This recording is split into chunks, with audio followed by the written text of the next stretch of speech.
একদিন আমার কফিল আমার ফোন দিয়ে কইতেছে, ফারুক ইনতা মুখলেস দুনিয়া মমজুদ, মুখলেস ফি মুত, মুখলেস দুনিয়াতে নাই, মুখলেস মারা গেছে। পরে আমার একটা সাদেক আছে, খবর থাকে আর কি, সে আমার ফোন দিয়ে কনফার্ম করছে। এই কথা শোনার পর আমি যে কি আতঙ্কে পড়ছি রে ভাই, বুঝাইতে পারবো না। এর আগের দিন এর সাথে আরো সহায়তা করে এলাম, আজকে বলে সে নাই। পরে লাশ পাঠাইলেন কেমনে? কিরে চা দিস না? চা দে। আরে ওর ফ্যামিলিতে তো কেউ নাই, থাকার মতো একটা বাবা ছিল, ওইটাও 2 বছর আগে মারা গেছে, বুঝছস। পরে আমগো মেসের আশেপাশে যারা ছিল টাকা টোকা তুললা পাঠানোর ব্যবস্থা করছে। ও আমাকে কাশিম আছে না, কাশিম বহিম করছে, কাশিম অ্যাম্বুলেন্স নিয়ে বিমানবন্দর গেছিল। ভাই ওগো বাড়ি অষ্টগ্রামের অনেক ভিতরে, মাটি দিয়ে আইতে আইতে প্রায় সকাল 10টার উপরে বেজে গেছে গা। আরে মৃত্যু কখন যে কার মৃত্যু হয় বলা যায় না। তো কাশেম, তোমার ব্যবসা বাণিজ্যের কি অবস্থা আর রোজগার কেমন? তুমি কি তোমার ভাইয়ের মতো বিদেশ পাড়ি জমাইবা? না না ভাই, মাপ চাই, বিদেশের নাম মুখে লওয়ার দরকার নাই। দেশে আসোস, ভালো আসোস। আমি তো পারি না, আমি নিজেও দেশে চলে আসি। এখন কথা হলো, আমি দেশে এসে খামু কি, পোলামায় কি খাওয়ামু? এর লেগে 7 সমুদ্র 13 নদীর উপরে পড়ে আছি। ভাই কাম করলে দেশে প্রচুর টাকা আছে। তো কাশেম, আয় রোজগারের কি আগে বেচা কেনা কেমন? সারাদিন দোকানের পিছনে থাকি, কিন্তু আয় রোজগারের কোনো বরকত নাই। তাও ভাই আল্লাহর রহমতে ফেটে পাতে চলে যাইতেছে। যাক চলুক, আলহামদুলিল্লাহ। ভাই আজান দিতেছে, চলেন। আয় রোজগারের বরকত দেওয়ার মালিককে আগে খুশি করে আসি। কিরে বিল কত হইছে? আরে আরে আরে, 120 টাকা ভাই। আর চলো, তুই দোকান গুছায় মসজিদে আয়। আসসালামু আলাইকুম ভাই। ওয়ালাইকুম আসসালাম। আরে এটা রাতুল নাকি, কি অবস্থা? এই তো আছি আল্লাহর রহমতে, আপনার কি অবস্থা? আছি আলহামদুলিল্লাহ। একবার আইলেন নাকি ছুটিতে? আরে ছুটি মুটি কিছুই না, সবই আমার হাতে, যখন মন চায় তখনই চলে যেতে পারবো। আরে হ ভাই, বড় লোকের তো বিরাট কারবার। আরে না না না, কি বড় লোক, ভাই বাদার। আচ্ছা হুন, তোর কি অবস্থা? ছোটবেলায় তোরা কাশ্মীর সাথে দেখছিলাম, পরে তুই এলাকার বাইরে চলে গেলি, আমিও পরে বিদেশ চলে গেলাম আর কি। আপনার এই ফেসবুকে আমি সবসময় দেখি। এই নিউজ টিউজ দেওয়ার লাগে একটা ফেসবুক আছে আর কি, অ্যাকাউন্ট খুলে রাখছে আর কি, ছবি টবি তেমন দেই না। না ভাই, ছবি টবি সার না, কয়দিন আগে দেখলাম সাগরে গিয়ে ছবি তুললেন, আবার ক্যাপশন দিলেন আরব সাগর। এই ছুটির দিন আসছিল, রুমে সবগুলা ধরলো ভাই চলেন, এরপর গেলাম এই আর কি। আচ্ছা ভাই, বাজারের জমিটা এটা কার নামে? ওই যে কাশিম রেজালাই। কার নামে আর কি? টাকা টোকা তো আমিই পাঠাইছি, কিন্তু জমি মনে হয় আব্বার নামে আছিল, কালীবাড়ি। হঠাৎ করে তো এই জমির কথা বলতেছস, বুঝলাম না তো। না না ভাই, ওই দিন আপনার ভাই বলতেছিল দোকানটা নাকি ওর নামে করে লাগবো, আপনারা দিব না। আর এর থেকে যে ভাড়া নিলে ওটাই তো বেশি। থাক ভাই, এটা আপনারা ভাই ভাইয়ের ব্যাপার, আর এটা যে খুশি কাশিমকে বলার দরকার নাই। আচ্ছা ঠিক আছে ঠিক আছে, কমু না, আমি যাই এখন। তুই আমার বুঝাইতে আসছিস, তোর আগে দুনিয়াতে আছি আমি, বুঝছস। আপনি দুনিয়াতে আগে আছে ঠিক আছে, আব্বা কইছে এই জমি আমার নেওয়ার লাগে, আব্বা ঠিকই কথাই কইছে। ওইখানে যদি তুই দোকান দেস ওই জায়গা তুই নিবি, আর ফারুককে অন্য জায়গায় দেম।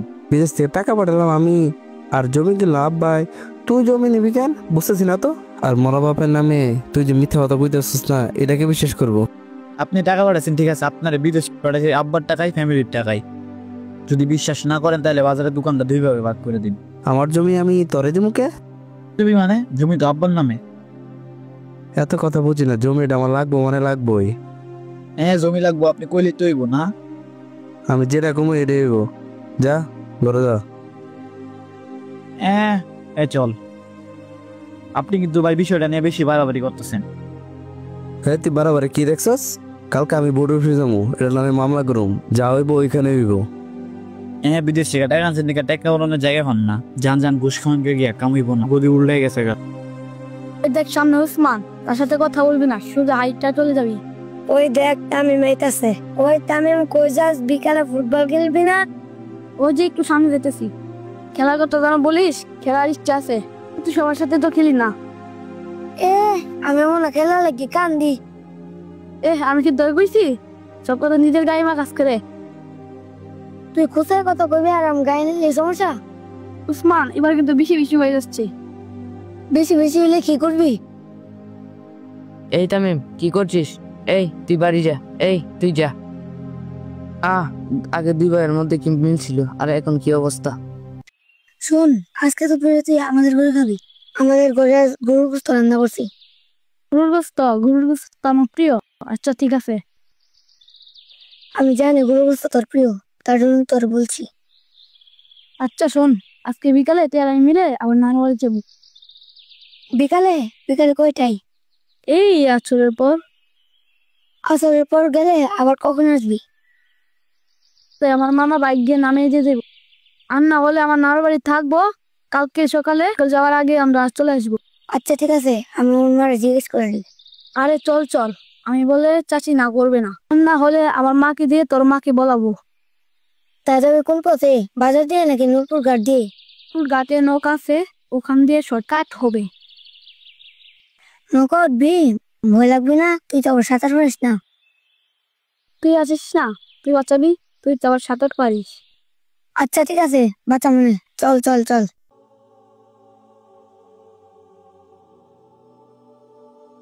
আচ্ছা উসমান বাঁচা। দূর হ্যাঁ, গেড়া বাঁচাবি। তুই আছিস না, তুই বাঁচাবি, তুই তো আবার সাঁতার পারিস। আচ্ছা ঠিক আছে, বাঁচা মনে।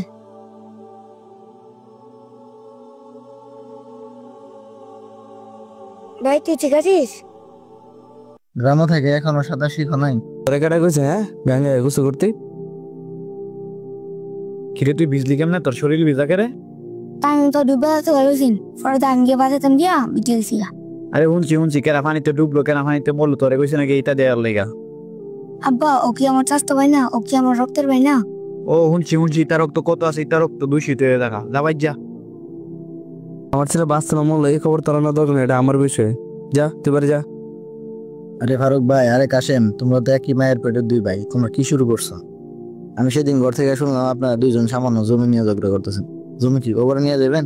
নিয়ে যাইতাম না তাই বলে? ওই থাম, শুন আমার কথা। আমার গ্রাম জমানো টাকা কিনা জমি।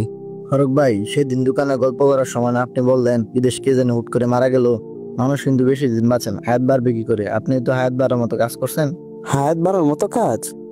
ওই কাশেম, তুইও তো সেদিন বললি না যে সারাদিন দোকানে খাটাখাটনি করার পরও আয় রোজগার বাড়ে না, ধন সম্পদ বাড়ে না, পারবো কেমনে? আয় রোজগার বাড়ার মতো তুইও তো কোনো কাজ করস না। কি কোন ভাই, কাজ করি না, ঘুম সারা 24 ঘন্টা দোকানে গেছিলাম লাগা থাকি।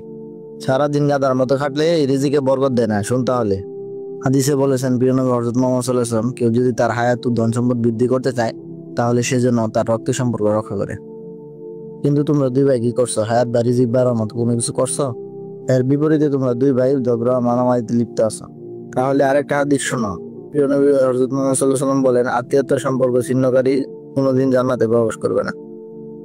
একবার চিন্তা করেন ভাই, দুনিয়াতে সামান্য জমির জন্য ঝগড়াঝাটি করে আপনারা কি জাহান্নামে যাবেন? রবিন ভাই, আত্মীয়তা রক্ষা করা যে এত গুরুত্বপূর্ণ তা তো আগে জানতাম না। আরে মিয়া ভাই, আপনি আমার বড় ভাই, আপনি যেভাবে চাইবেন ওইভাবে হইব। কাশেম, অনেক চিন্তা ভাবনা করে দেখলাম এই সামান্য জমি লেগে 2 ভাই জাহান্নামী হয়ে লাভ আছে? আমরা 2 ভাই মিল্লা জমিটারে ভাগ করে লমু, তাও যেন আমার 2 ভাইয়ের সম্পর্ক ভালো থাকে। ঠিক আছে চলো। চলো।